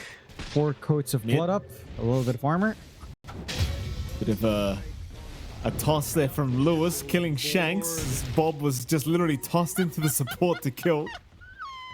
Radiant structures are fortified. I don't think they'll mind too much. Shanks will just laugh it off, and when ultimately there's still 3k head on Execration. Everything's going as smoothly as you could ask for. Again, I'm fully anticipating Tino's going to become a real problem now with this blink up. Or so he should be a real problem. That he should. But he could just go after Krish right now. If he wants to just chase down the Morphin. He could. I mean, a well-timed call on full Agimorph is not going to be... It's not going to take too long to actually get that kill. Maybe they can get the setup from Shanks first. And with his smoke. Nice but scan, he does though. get a good read. Yeah, good read out with the scan. Max off. I mean, right now for Castaway, it's all about just hitting initial timings because you're not set up, right? Diffusal's not yet up for FBZ. Mage Slayer not yet up for Bob. So you don't have that early damage spike. It's the call. Does get caught in a call. Do they have enough after it though? They do. Oh, the Serpent Wards, Shackles, all of it's enough. DJ, he'll at least take the Shackles for himself, so you've got that going for you, but it's not going to help that much, especially when they pop the song. FBZ, he'll finish the job, but how much is it going to cost him? Well, for now, not much, because the Echo Stomp does buy a bit of time for him to shield jump away. Rather, shield crash away. They'll take at least DJ, but they will miss out on FBZ. Still a very good set of kills here in the mid lane for Execration, and of course now naturally the mid tier 1 tower. Also set to fall quite easily. Yeah, I'm a little bit surprised Bob's actually TPing to try to stop this. He is. They can still fight. Looks like maybe a little bit safe. They will be a little bit conservative. Guess Lewis was running a little bit low on the mana pool. Well, he did have, you know, the Soul Ring +1 charges, but that's okay. Play it safe. No need to hand the lead back the other way. Keep in mind, all this time, John, Palos is free farm. You know, that's great news if you're Execration. And it is a much different game right here in comparison to that game too. Maelstrom up, Mjolnir only about 800 gold off. And that's one of the first spikes, of course, for the Muerta. Still a little bit of a glass can at that point, but farming pace increases, some damage can come in. If a fight happens near an objective, you can TP to. Muerta can start to be a little bit of a threat. Down bot. Round one. Shanks does not have any help incoming. So Krish with a nice easy one. T1 bottom tower is all going to be focused, and the whole side of Castawake is currently in this bottom side of the map. Blink now up on Lewis, just coming out of the courier as well.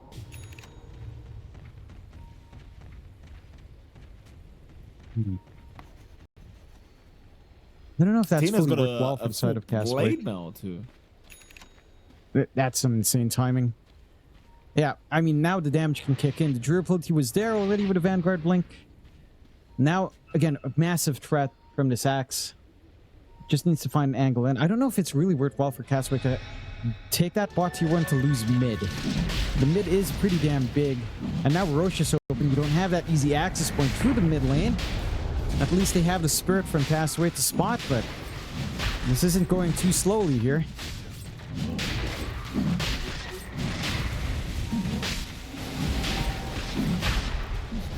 They're waiting. Roshan's still going. And they move now. Roshan's still barely alive. Maybe Krish could make it, but no, he doesn't jump in. Meanwhile, a nice call out from Tino. Landing on two, though. He's the one to fall as the splitter from the Order Titan does come in. Song not coming on either from our Nagasara, and she's going to drop the boot. CML is gone, but now Bob will drop. They pop the Echo Stomp again from Castaway, making it so hard for them to do anything. The song will finally come out. CML had to buy back. They'll look for Krish, they'll secure the Morphling, and it looks like they'll find the rest of them to boot. There goes DJ. FBZ trying to fight. Bob gonna buy back, coming back in. Will take down Palos. Bob looking to clean up with this buyback. Can he get any more? Probably not. But he does kill Palos with his buyback, and that's probably worth it for old Bobby. That they are going to lose Castaway as well. He's not out of it either. Not ideal for Exa. A little bit of a misplay coming out, or just better execution coming out overall from Castaway. Getting a very nice area to maximize that split earth, maximize the stomp, killing off the save in the Nagasara fast. Buyback committal maybe took a little bit slow there for CML. And for Exa, you're not dropping the entire game back, but you're certainly not building a lead. You don't have Aegis any longer, so we can take a look again at replay coming out here. The call was good, but the stolen avalanche from DJ setting up with Earth Splitter in such a good spot is just difficult. Your axe doesn't have BKB. It's always going to be relevant, that damage at this point. And for Palos, that's going to set him back a tad bit. And he had such a strong start. The Maelstrom, the Mjolnir, again, it's a very big point for the Muerta, but you are a glass cannon with no stats. And just unfortunate there for Krish that he got songed while fully agi shifting. It happens sometimes. It does. Very unfortunate. So bottom lane, they're going to spot out Shanks. Tino is around, but he does not really want to jump in without some extra help, and rightfully so, because there's a lot of heroes coming here to try and kill Shanks. They'll finally get him here with Krish. No kind of contest, though pings are out towards Tino's location. So Castaway wanted to have a quick gander and see if anyone was there, but Tino will leave the area at the right moment.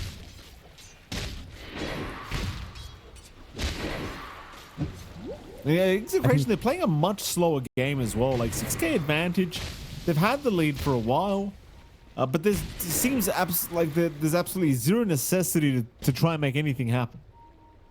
Yeah, and it's also just risky, right? Because Palos isn't fully ready to always join in, trying to get the Hurricane Pipe for some spacing first, but it does feel like you aren't fully set defensively. Tino, would he BKB? Should be able to start to commit at that point, because there's this threat of backline.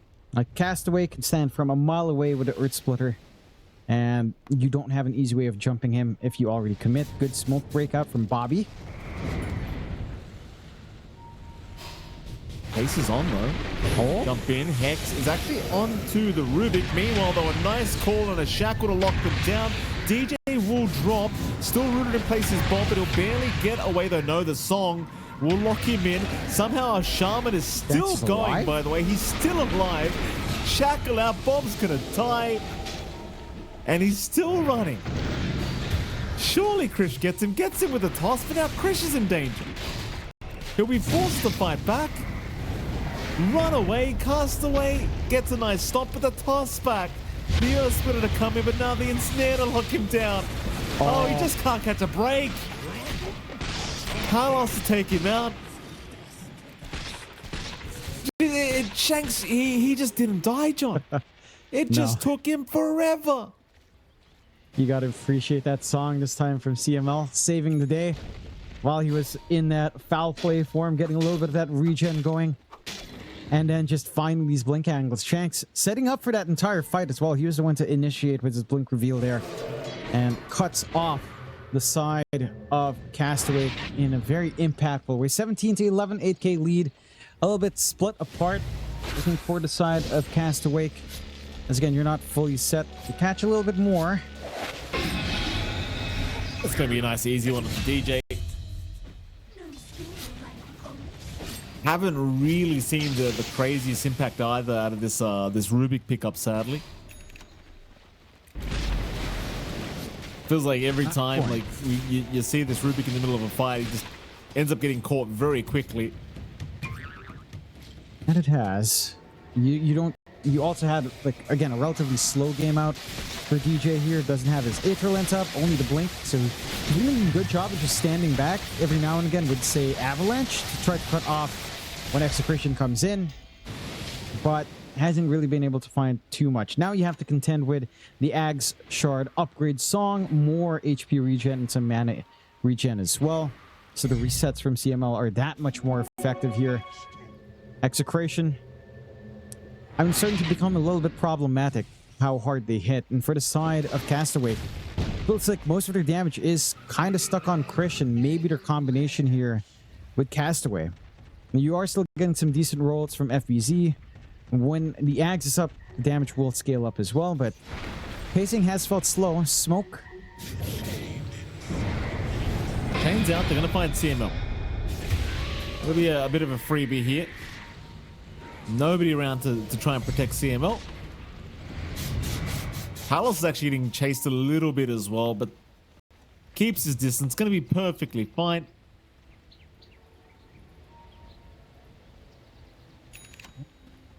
And once again, again, it's complete a void game. Yeah, go on, John. The late game scaling is, again, of concern here.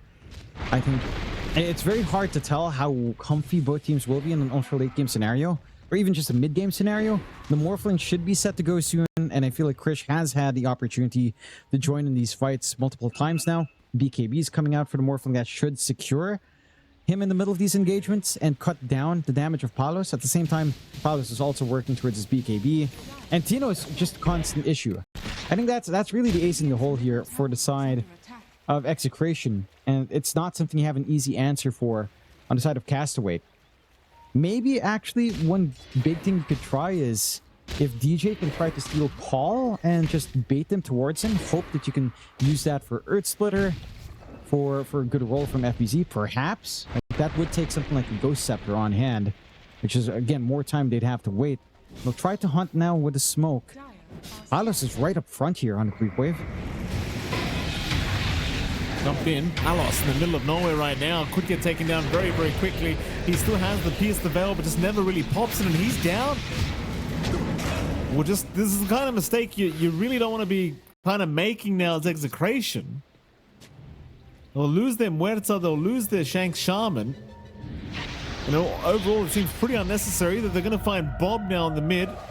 Song committed to try and set up for a nice Avalanche toss combination. In fact, they'll go for the call instead of trying to blow Bob up, and they've got just barely enough to dunk him in time.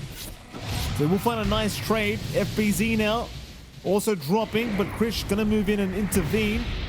It seems like they'll have to leave CML perhaps behind, though CML will also retreat. In they go again. Another Avalanche tossback, this time catching Castaway, and that'll be another dunk for Tina. One by one, they'll continue to find more and more. They don't have a call yet, so they'll wait out for the Morphling. But FBZ could be a target. In fact, they'll try for Krish. Do they have a Hex? They do. They have indeed. He is strength morphing though, so it could make life rather challenging as they'll get the Hex out now from DJ, but they're just locking down Krish forever. Another double call. DJ also caught out. What a great Avalanche toss from our Tiny as Krish still dropping. Surely set to fall, and he does go down to Palos.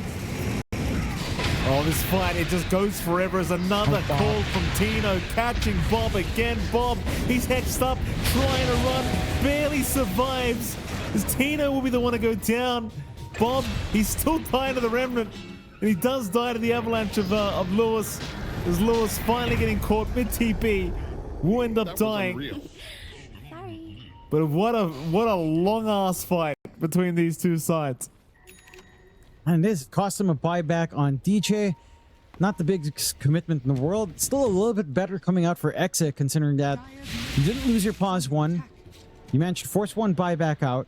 You get a lot of stacks up on Tino off those dunks. 14 coats of blood now with a level 2 dunk on hand.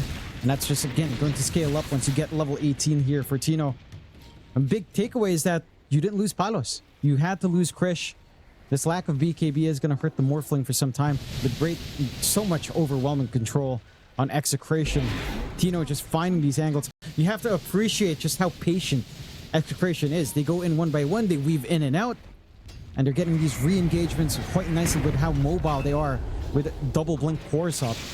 And for the side of Castawake, they do have counterfight potential.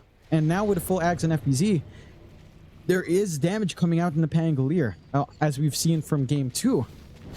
But the angles here just don't feel as clean, right? Like, it's not as simple of a game for Bob. There are a lot of things to try to pin down this Ember. Even though it does feel like a somewhat free Ember game, they are finding the angles to get that pin down. You don't have anything defensive. You're trying to get stat res with Sanj up, but it's still going to be a lot of control coming out from Shanks if you don't initiate onto Execration first. And that is something that's been lacking from Castawake. All they've been doing is responding out, not really able to take their own smoke initiative going as successfully as Execration will hunt again.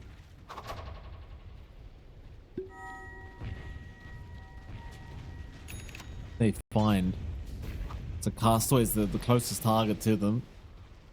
We'll see FBZ in the mid lane soon if he goes for a creep wave, but seems like he'll hold out. I mean, obviously, if you're Execration, you're just looking towards Roshan now, but you want to try and find a pickoff or two before you do try to make your move into the pit. They'll make their move anyway. Castaway, of course, going to see this pretty early on with that Astral Spirit. But Roshan's actually gone way too quick. They don't have time to get there. FBZ's going to pop the Rolling Thunder, but Roshan now is gone, and the song has been popped preemptively, ready to go for the team fight as they do catch Bob out on the Ember. They'll leave him alone for now, trying to find maybe Christian or Morphling. Meanwhile, instead, does actually catch out Bob. A big avalanche up from DJ now as well, landing on all heroes as they will take down CMO and Lewis. Lewis buying back though as Bob getting caught. Bob is down. Not good news. It's still 2 versus 4 though. They might have a dieback here on this Tiny. As Lewis dropping lower. Tossed up, is still alive with the Yule Scepter. Meanwhile, Palace, he still has the Aegis and the Pierce the Veil, but he's just not seeing the opportunity to pop either. Now they can take a very fragmented fight out, and this time they're not able to bail out Lewis. Just a little bit too far forward. You're seeing some of that impact from Rubik, and all he has to do is sit back, take the avalanche. Once the BKB starts to fade away, that counter control is kicking in. And yeah, you lose out Bob, and they get the Aegis and Exa, but it's not widening this lead at this point. It's evening out the game. Side of Castaway take it back to just a 1k advantage for Execration. They are still in control of the game, as they have been, again, setting the tempo. They've been the ones forcing the fights, but the angles are being found. Like, Krish with his own protection now, not even having to pop the BKB, is starting to, again, get into the groove of things. You've got damage and presence from FBZ with the Blink plus the Ags. The swashes are starting to stack up. The Shard Song was doing some work on Lewis. It's just not enough when he was fully focused in. You need that connection with the Axe Tiny. Like, when it is kind of more staggered apart like that, it is a lot easier for them to focus target one by one here on the side of Castawake and even things out. As a call out, you only catch too much though, and now you've got this axe in the middle of nowhere. Tino going to try and retreat. Meanwhile, Pierce the Bell has been popped. They're going to try and man fight here. Palos though can't do with the Morphing with the BKB up, so instead he'll go after DJ and Castaway, taking down both of them. In fact, FBZ also caught out on the Pangolier, trying to swashbuckle away, but the dunk is in from Tino. Chains out from Bob, trying to salvage this team fight. Meanwhile, a Song chasing down the Morphling, but Krish is barely outside of range of the Song, so he's going to make it away. But it's 3 down for the price of nothing. They've still got the Aegis on Palos, and they've got plenty of time to try and make a high ground attack. Yeah, and again, that's a difference when you're not quite fully staggered out here for the side of Execration. If you can follow through from the Tiny, if you can connect these two tanky heroes by that cleaner space for Palos, again, you can't burst down both the Axe and Tiny in that short of a span. And you can't focus down either one quickly enough in Krish and FBZ either. So, great readout from Execration. Daedalus for Palos not too far off. With this time on the Aegis, after even losing the previous teamfight, or the fight before the previous teamfight, they still have the chance for high ground. Earth Splitter is coming back off cooldown in a few seconds. Respawns are fairly short. There is that. But this Muerta does have damage, and they will at least leverage it to drag that tier 3 down to half HP. Good progression made by Excess. Still a tier 1 bot they could go back to. Maybe pressure onto tier 2. But again, with Aegis sub 2 minutes, you normally don't see that kind of commitment coming out. For Execration now, they can't afford to just take things easy. Take over the triangle, they've set vision up. Even that top ward from the earlier forays is quite nice and starting to set up here. So they can easily look to invade later on. Very interesting build as well here from Tino Mike. He went for the Kaya on the Axe. So he's going for, seems to be Kaya Sanj. More magic damage coming out, more amp damage, at least on the counter helix, and interestingly enough, on the battle hunger as well. If he does decide to get that talent at 25 down the line, can really start to melt these supports down. See them smoke up now. Again, very important. Just Lewis and Tino have to connect together. That's all you need here. We're going to find at least one in the form of Bob. That Bob's going to remnant away. FBZ moving in with a nice rolling thunder, landing on 4 heroes. He'll find Shanks to start. They'll move on to Palos, but Palos still looking very, very healthy with that Aegis up. Does take down Bob with the Pierce the Veil. Everybody else from Castawake has left the building.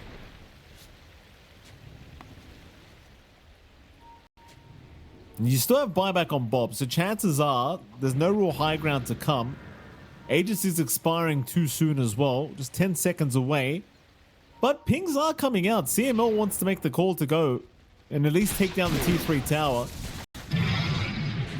I mean, they do have 25 seconds without Bob. And I doubt he wants to buy back into this. So it looks like at least the T3 tower is installed.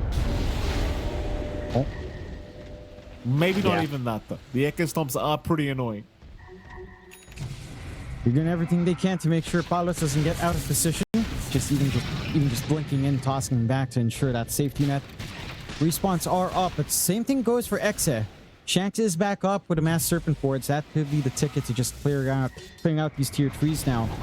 They so wish. They're also just cutting out that bot creep wave, ensuring that their own will just cut in every single time now. So setting up for another tier 2 siege perhaps here on side of Exe. For the side of Castawake, one of the good things about the last engagement was that it was fairly scattered, right? Like, it's only Bob really get caught out. You're not committing fully on the side of Castawake either. So Tino is a little bit more patient. He's not jumping in with a call necessarily for just one. If Lewis can get the job done by himself, he'll just hang in back and wait if any further commitment's done. Castawake just looking to even out, secure their lanes. Mid just getting shoved back in. Bot will just fall for free. And again, even without the Aegis here for Execration, they do still have those Mass Serpent boards. And a Roche banner still up. Roche banner's down now. I mean, they're just gonna get in there somehow. FBZ is gonna try with the Rolling Thunder, moving in onto Palos and trying to blow him up. Though a big call out from Tino. Oh, he caught Krish. He caught Krish. This axe has just been the absolute nail in the coffin here. And look at this. Another big call. The lineup. Oh no, he misses. Oh. He mistimed it, and now DJ steals the song. Unfortunately, DJ can't do much with the song though, apart from let his teammates escape. Oh, that would have been a massive call from Tino, but he mistimed. It's still Bob getting caught. Slider Fist barely. Lewis chasing him down, can't quite finish the kill. In goes Tino though. But he does get used up. Tino. 4 stuffed out of there. Meanwhile, Lewis back in. We'll find DJ. DJ's got buyback. Bob may not. In fact, he does. Bob can be buyback in his team fight as well. Meanwhile, Castaway, he is going to drop. He does not have buyback, so it's a 3v5 now. You've got 15 seconds for Krish to be back up. You're just going to go reset and exit. Find everything you could possibly ask for. Again, without Aegis. That was them taking that fight just with a Roche Banner and the Mass Serpent boards, which this lineup is very good at just resetting and fighting in. Seeing the impact of that song, seeing the setups that can follow, just a little bit of a rough time with timing it. The side of Castawake, it doesn't feel like their counter fights are the best. I think ideally, again, you try to catch Execration out one by one. You try to split up this Tiny and Axe. Although, in, they are going to find Bob, but Bob's going to make it out of the calling, so instead FBZ going to be the target. A nice one at that, though FBZ does Bob? still have buyback, though. Tino finding Bobby. Bob again. Oh, he's been a menace, Tino. He's been an absolute menace, this Axe. Just nowhere on the map feels safe between this Axe and Shanks and the Shaman. And that's 75 without Bob again. That's pretty tough in terms of trying to defend this mid-racks. and it is a rather unfortunate way to die back there for Bobby. And again, with Mass Serpent boards, you don't even need to commit bodies out for the siege. Tier 3 falls. They can, of course, just poke with Palos onto those Raxus, and there's no real threat. There is some long-range poke coming in here from Castaway, but Krish isn't even coming into the fight. Just trying to get that gold for the full Daedalus, hoping that some damage will help the cause here. It's really just down to trying to break apart Execration, trying to break this clump up apart, trying to bait either Tino or Lewis out front, and getting the control out onto them first somehow. Easier said than done. We haven't seen it in a couple of team fights now. And Palos, he just wants it to end. He wants to get that movement out. Wants an easy ride to the road to the International. Castawake has to put a stop to it somehow. They're going to try. The stomps are making it very annoying. They're going to try and roll in with FBZ to get things started. And Palos almost down. Does go down. A nice start to the fight. As Palos has been lost. They'll even find Tino now. The song proving to be a little bit too late as they're going to leave Lewis behind on top. Pretty huge team fight now for Castaway. They will successfully defend. And don't forget, they still have one lane of barracks up top, so it's not like there's mega creeps incoming. It's just an exposed ancient now that you're up against. Biz will eventually heal up at the very least, and you should have time to get that spacing. We are at the point, though, where Krish and his damage is quite ridiculous. Again, with the change to Morph on 7.39, with him keeping the... or 7.38, with him keeping the stats, his original stats in that borrowed form. As Muerta with Gunslinger, this Morphling does hit hard. Arguably harder than Muerta does. So you really do have to watch out for Krish. Tino was putting good lid on Krish earlier, but that little sneak in was cost him, and suddenly Roshan is open. He's fairly quick with Krish's damage. The secondary life now going to be a massive issue for Exe. No song for CML, so no hope for stealing. We'll get everything now still in the game, the side of Castawake, but their backs are up against the wall. Not full megas, still have a tier 2 up top, like you mentioned, Mikey.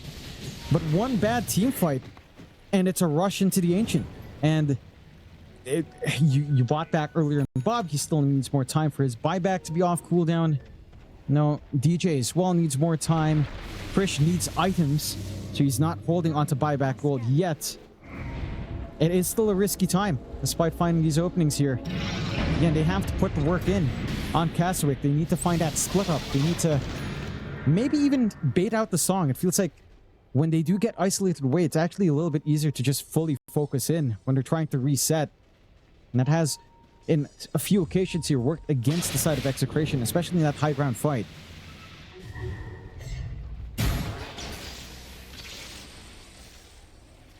We'll see Look what at they can do Shanks. now is... That's so What Shanks cheeky. done? He has the axe and shaman. He shackles his courier and lets it run around to clear the creep wave. That is so cheeky. Well, that's amazing. Oh, here we go. Mid lane. They have done Shanks, speaking of. Song, though, comes in at the right second. Shanks, he's going to get to the high ground and survive a little bit longer. They're going to move in, though. Oh, he's got the Hex out. Krish in big trouble. The shackles to lock him down. Krish needs some help. Somebody get in and out. Tino.